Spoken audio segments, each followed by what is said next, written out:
Fed nu se oprește cu majorarea dobânzii cheie, iar inflația de 5% este încă departe de ținta de 2%. Optimismul pe piețe începe să scadă. Din ce în ce mai mulți economiști văd o recesiune anul acesta. Nuriel Rubini spune că Fed e în filmul Mission Impossible. David Doyle vede semnele recesiunii pe piața muncii, iar Matt Malley nu crede că Fed va reduce dobânda prea curând. The Fed has a mission impossible right now because they have to achieve price stability, growth stability, and avoid the hard landing and financial stability.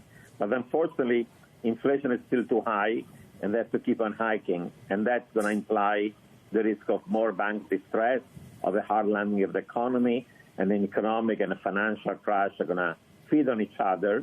But then if the Fed were to blink and wimp out, and not raise rates enough, there's a risk of a de-anchoring of inflation and inflation expectations and a wage price spiral.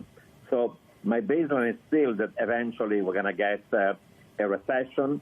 I still think both the U.S. and Canada will enter a recession in the third quarter of this year.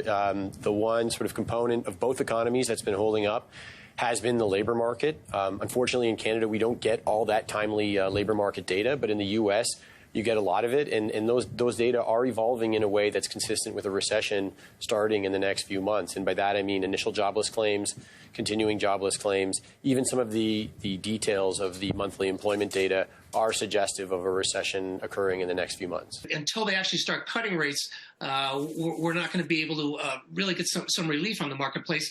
And the problem is, from everything the Fed's telling us, they're not going to cut rates unless something more breaks in a more substantial fashion or the economy slows in a dramatic way.